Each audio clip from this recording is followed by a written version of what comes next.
فکر می کردم شوهرم عاشقمه، ولی یه شب فهمیدم برای ارثی که از پدرم بهم رسیده بود نقشه کشید منو بکشه. اون لحظه همه چی برام فرو ریخت. لیلا هستم، تنها دختر حاج محمود، پدری که وقتی مرد منو با کوهی از ثروت تنها گذاشت. ویلای بزرگ شمال، باغ‌های پرتقال که تا چشم کار می‌کرد سبز بود، حساب‌های پر از پول، مغازه‌ها و خونه‌هایی که همش به اسمم شده بود. میدونی همه حسرت زندگی منو می‌خوردن. از بچگی وقتی میرفتم مدرسه دخترای محل با خودشون میگفتن ای کاش ما هم جای لیلا بودیم. ولی هیچ کس نمیدونست پشت این دیوارهای سفید و این زندگی پرزرق و برق چه کابوس وحشتناکی در انتظارمه. کابوسی که اسمش خیانت بود. من از بچگی تو ناز و نعمت بزرگ شدم.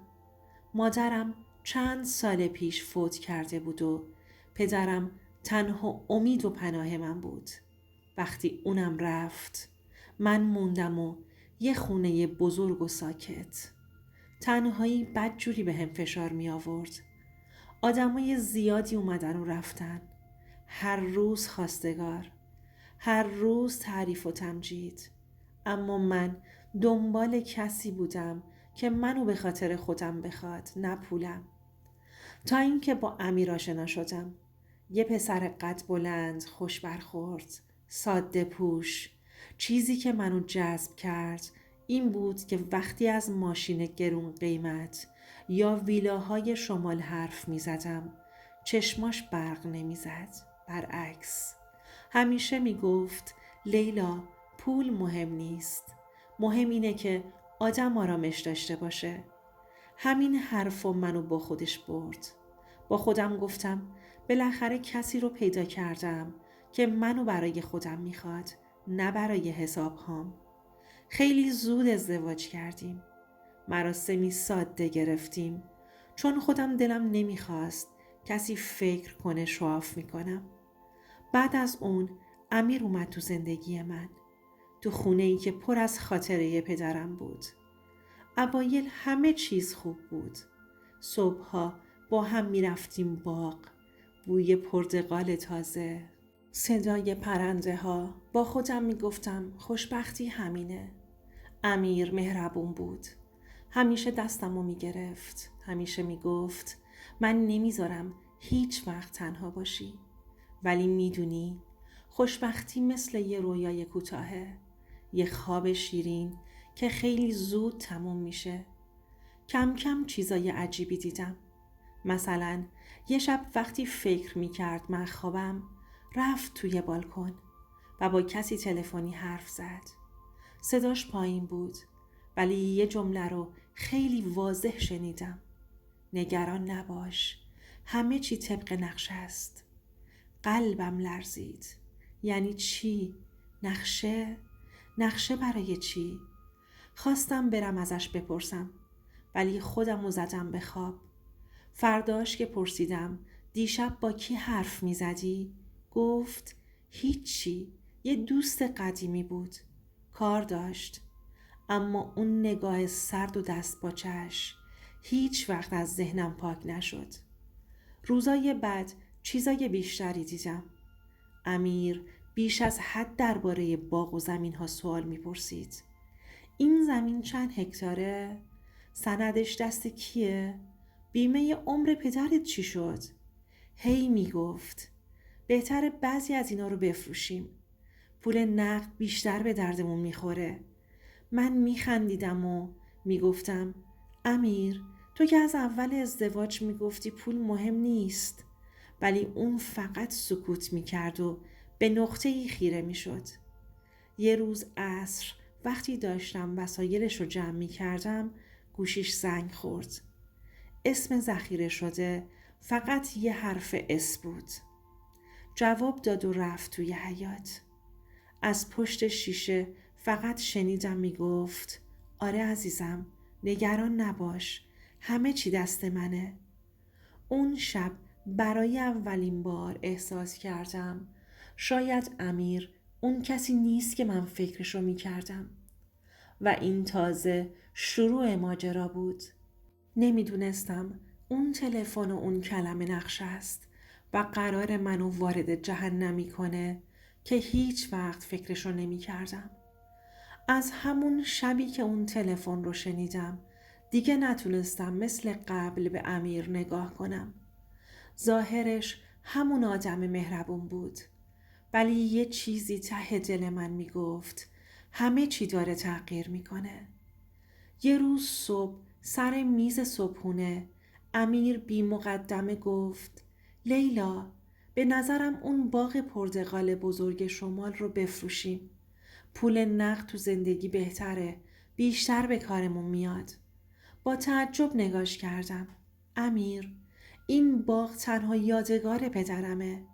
هر وقت میرم اونجا انگار پدرم هنوز کنارمه.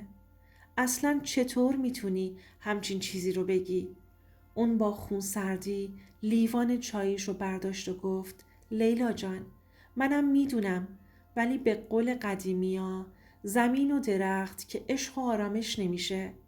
آدم باید پول نقد داشته باشه. این اولین باری بود که حس کردم امیر دیگه اون آدم ساده دل روزای اول نیست. انگار پول داشت چشماشو برق مینداخت. از اون روز به بعد همه ی حرفاش حول پول و ملک بود. هی ازم میپرسید سندای اصلی دست کیه؟ حساب بانکی پدرت چند تاست؟ بیمه عمر داری؟ گاهی حتی توی خواب و بیداری اسم زمین و خونه ها رو زمزمه میکرد. من سعی میکردم خودم رو بزنم به بیخیالی. میگفتم شاید مردا اینجوری هن. مسئولیت زندگی رو که حس میکنن درگیر پول میشن. ولی ته دلم یه صدای ضعیف مدام میگفت لیلا، یه جای کار میلنگه. چند هفته بعد امیر گفت باید بریم پیش یکی از دوستاش که تو کار وکالته تا درباره فروش یکی از خونه ها مشورت کنیم. من اصلاً علاقه‌ای نداشتم، ولی اونقدر اصرار کرد که قبول کردم. اون روز با هم رفتیم پیش یه وکیل زن به اسم سحر.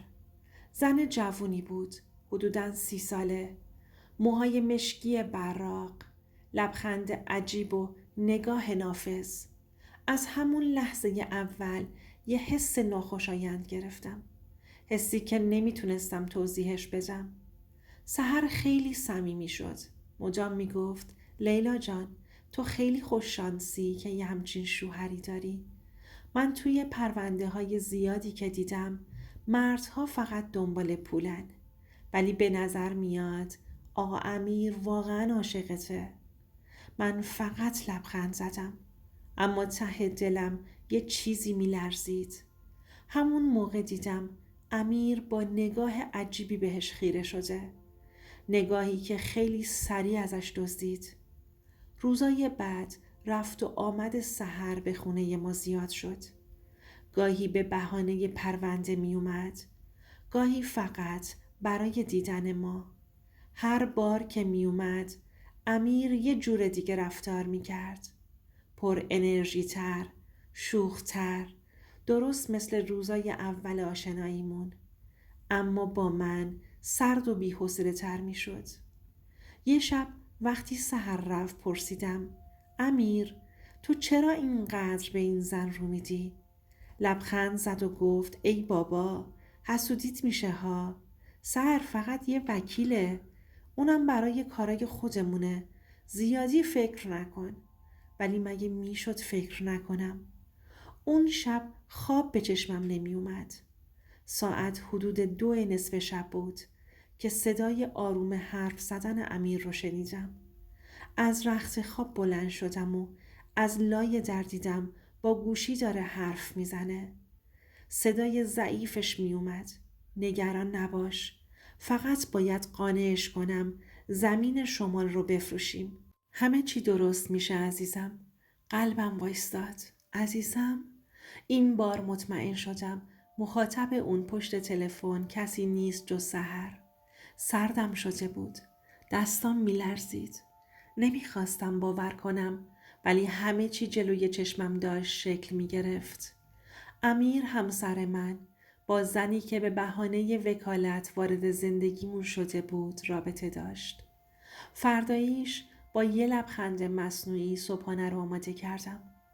امیر طبق معمول مشغول حرف زدن درباره سندا و باغ شمال بود. ولی من فقط به خودم میگفتم لیلا، باید بفهمی این بازی کثیف دقیقاً چیه. باید بدونی اینا چه نقشه‌ای برات کشیدن.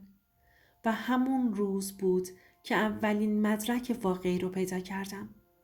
مدرکی که نشون میداد امیر فقط به فکر زمین و باغ نیست، بلکه نقشه‌ای خیلی بزرگتر و ترسناکتر تو سرشه.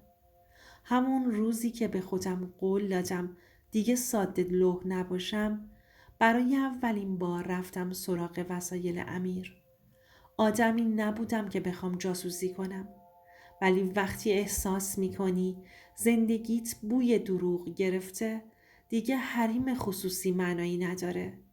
کشوی میز کارش رو باز کردم. بین کاغذها یه برگه نیم سوز پیدا کردم. با دستای لرزون صافش کردم و خوندم. وصیت‌نامه. تمامی املاک و دارایی‌ها بعد از فوت همسرم خانم لیلا محمودی به شوهرش امیر منتقل گردید. یخ زدم. نوشته ها دست خط خود امیر بود. حتی تاریخ زده بود. انگار از قبل همه چی رو چیده بودن. انگار داشت آینده رو می نوشت. آینده‌ای که من توش زنده نبودم. شب همون روز امیر اومد خونه. من سعی کردم خودم رو عادی نشون بدم، ولی دلم آشوب بود. نشستم روبروش و گفتم امیر، چرا انقدر اصرار داری باغ شمال رو بفروشیم؟ لبخند زد، ولی اون لبخند هیچ وقت به چشماش نرسید. گفت لیلا جان، پول نقد بیشتر به درد میخوره. این زمین ها فقط بار اضافه است. ما باید آینده‌مون رو بسازیم. با خونسردی گفتم آینده یا وصیت‌نامه‌ای که برای بعد از مرگ من نوشتی؟ امیر یه لحظه خشکش زد. رنگش پرید. بعد با خنده‌ای زورکی گفت چی میگی؟ لابد داری اشتباه میکنی. ولی من توی چشماش خوندم که هیچ اشتباهی نکردم. از اون روز نقشه پنهانیشون بیشتر و بیشتر جلوی چشمم آشکار می شد. هر روز سحر به خونمون می اومد و روی مبل می نشست. لیوان چایشو می گرفت دستشو، با لحنی آروم می گفت لیلا جان فکر کن، پول باغ رو بذاری توی بانک و سودشو بگیری. دیگه چرا خودتو خسته می کنی؟ من لبخند زدم، اما توی دلم به خودم می گفتم شماها می خواید منو از بین ببرید، بعدش همه چی رو بالا بکشید. یه شب امیر گفت باید چند تا از سندا به اسم من باشه.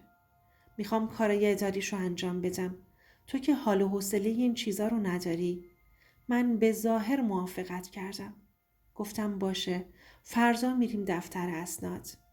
ولی همون شب وقتی رفت حموم دوباره گوشیشو چک کردم. یه چت دیدم با اسم همون اس. آخرین جمله امیر این بود: فقط چند قدم مونده. وقتی سند به اسمم بشه دیگه راه برگشتی نداره. قلبم ریخت. روز بعد توی دفتر اسناد رسمی نشسته بودیم. کارمند داشت متن انتقال سند را آماده می کرد. امیر با آرامش لبخند می زد. سحر هم کنارش نشسته بود و زیر چشمی بهش نگاه می کرد. من خودمو زدم به ساده لوحی. گفتم باشه امیر، فقط مراقب باش. اینا یادگاری پدرمه. اون موقع هیچ کس نفهمید که من دارم همه چی رو میفهمم و فقط منتظرم مدرک کافی جمع کنم. وقتی برگر رو برای امضا جلوی من گذاشتن دستم لرزید. قلم رو برداشتم، ولی یه لحظه تصویر پدرم جلوی چشمم اومد. صدای پدرم که همیشه میگفت لیلا، هیچ وقت امضات رو ساده نزن. امضا یعنی سرنوشت. قلمو گذاشتم زمین. گفتم امروز حالم خوب نیست. بذار بمونه برای فردا. امیر لبخندشو به زور نگه داشت. اما من دیدم رگ گردنش زده بیرون. دیدم که چطور عصبانیتش رو فرو برد. وقتی برگشتیم خونه، اون شب دیر وقت دوباره صدای امیر رو شنیدم که توی بالکن داشت با تلفن حرف میزد. این بار صداشو واضح تر شنیدم. آره سحر، داشت همه چی رو امضا میکرد، ولی یهویی پشیمون شد.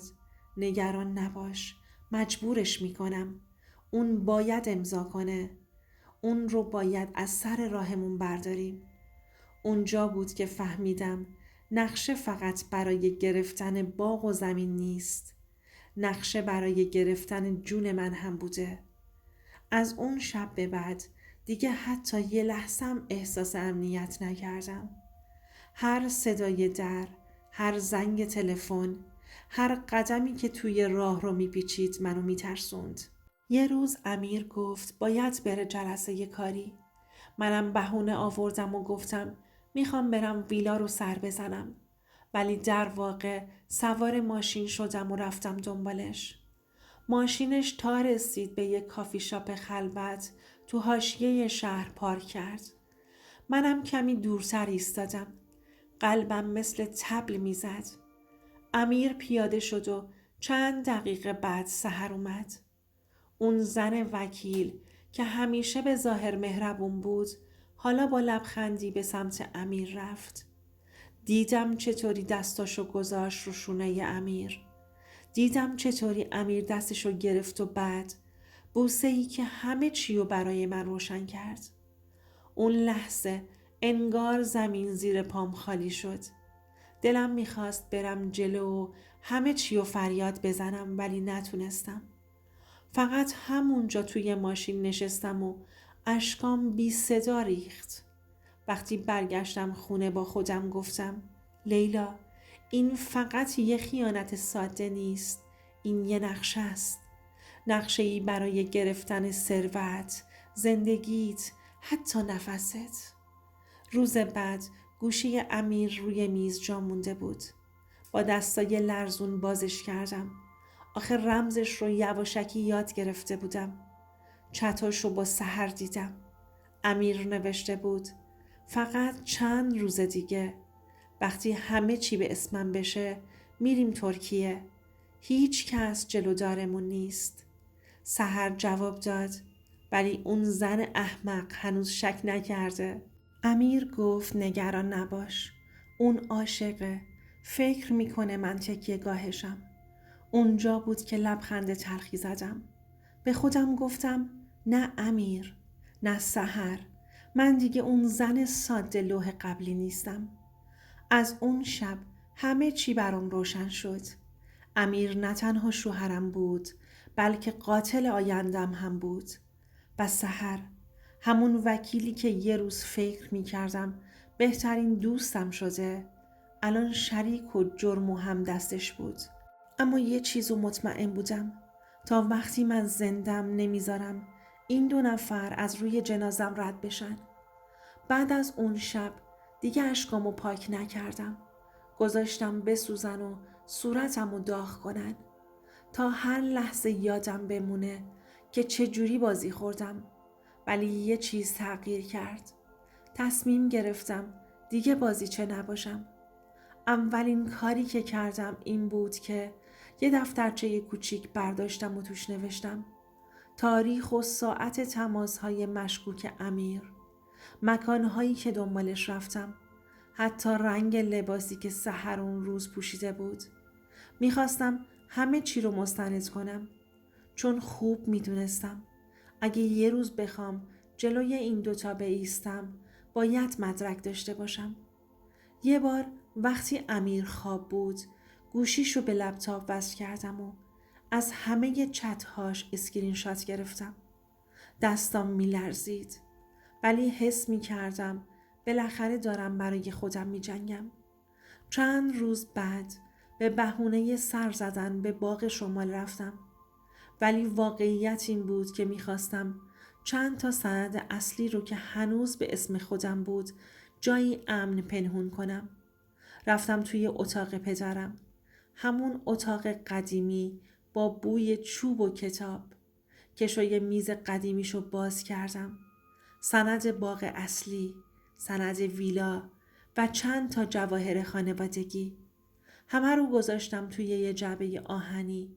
جعبه رو قفل کردم و سپردم به دست یه دوست قدیمی پدرم، آقای رستمی. کسی که میدونستم تنها آدمیه که هنوز میتونم بهش اعتماد کنم. وقتی برگشتم خونه، امیر پرسید چرا اینقدر دیر کردی؟ با خونسردی گفتم سرم شلوغ بود. باغ هم کلی کار داشت. اون با دقت نگام کرد.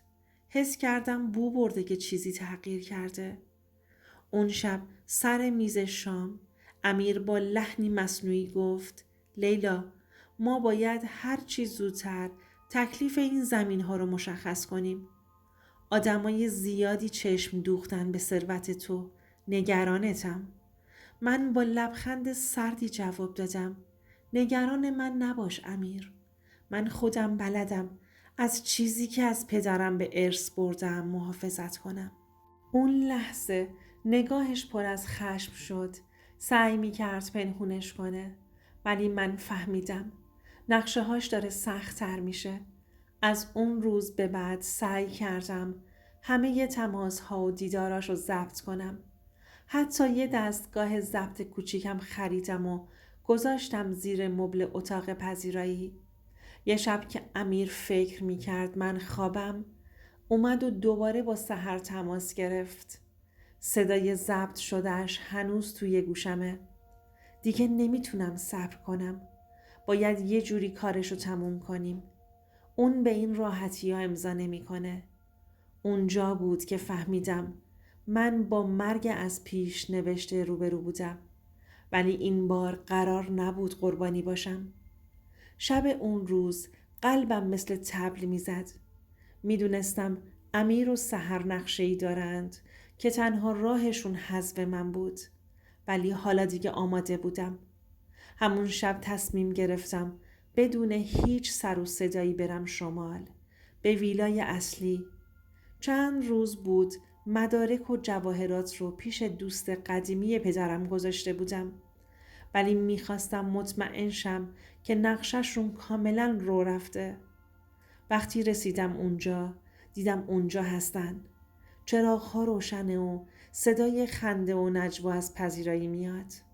رفتم نزدیک پنجره. دیدم امیر و سحر نشستن روی مبل. نقششون رو دقیقاً مثل اون چیزی که من تصور میکردم طراحی میکنن. امیر میگفت لیلا باید فکر کنه همه چی طبق نقشه من پیش میره. وقتی دیگه اعتماد نکنه مجبورش میکنیم امضا کنه یا از سر راهمون برش میداریم. سحر با خنده جواب داد نمیدونم این زن چرا اینقدر ساکت شده. به زودی خودش کارو تموم میکنه. اونجا بود که فهمیدم باید دست به کار بشم. با موبایلم تماس گرفتم و بی صدا پلیس رو خبر کردم. گفتم 2 نفر تو ویلای شمال در حال برنامه ریزی برای قتل هستن. چند دقیقه بعد صدای ماشین پلیس از دور پیچید. امیر و سحر هنوز مشغول نقشه کشیدن بودن. وقتی فهمیدن سعی کردن فرار کنن. ولی پلیس از همه طرف محاصره‌شون کرده بود. ایستادم پشت در و نفس عمیقی کشیدم. حس کردم دوباره زنده شدم. بعد از ماه‌ها ترس و خیانت دوباره کنترل زندگی دستم بود. وقتی امیر و سحر دستگیر شدن هیچ چیز شبیه قبل نبود. امیر که همیشه با لبخند مصنوعی منو فریب میداد، حالا پشت میله ها با چهره‌ای وحشت زده نشسته بود. سحر هم هیچ حرفی نزد، فقط سکوت سردی داشت. چند روز بعد دادگاه برگزار شد. تمام مدارکی که جمع کرده بودم، ضبط صداها، اسکرین شات ها و شهادت دوست قدیمی پدرم، همه چی علیه اونها بود. قاضی با دقت همه رو بررسی کرد و حکم رو صادر کرد. اون روز وقتی بیرون اومدم نفس عمیق و راحتی کشیدم. برای اولین بار بعد از ماه‌ها حس کردم دوباره زندگی به من تعلق داره. ولی زخمش هنوز توی قلبم بود. هر لبخندی که امیر دروغین بهم میزد هنوز توی ذهنم حک شده بود. زندگی من دیگه مثل گذشته نبود، ولی فهمیدم چیزی که از همه مهمتره کنترل زندگی خودته. هیچ کس، حتی کسی که عاشقش بودی، حق نداره برای تو تصمیم بگیره یا تو رو بازی بده. چند روز بعد دوباره برگشتم ویلای شمال. همون ویلا که روزی برای من نماد خوشبختی بود و بعد کابوس شد. حالا هر قدم که تو باغ می زدم حس می کردم دوباره زندم.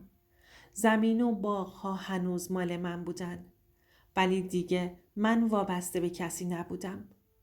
یه روز که کنار استخر نشسته بودم و به آسمون نگاه می کردم با خودم فکر کردم لیلا، زندگی همیشه بهت فرصت دوم میده. مهم اینه که ازش درست استفاده کنی. و میخوام این نصیحت رو به همه شما بکنم. ثروت و موقعیت اگر همدم درست نداشته باشه میتونه زهر باشه. به هیچ کس کورکورانه اعتماد نکنید. حتی نزدیکترین آدم زندگیتون. و مهمتر از همه به خودتون وفادار باشید. حتی وقتی همه چیز به نظر از دست رفته میاد. اگر داستان منو شنیدید بدونید که این داستان فقط داستان من نیست. این داستان برای همه اوناییه که هنوز صداشون تو سکوته. زن و مردهایی که تو سکوت گریه میکنن و کسی نمیدونه چه دردهایی دارن. پس لطفاً کانالم رو سابسکرایب کنید و زنگوله رو بزنید تا قصه اونها هم به گوش همه برسه. تا همه بدونن که هیچ کس تنها نیست و حتی تو تاریک ترین لحظه ها میشه دوباره زندگی کرد و ایستاد.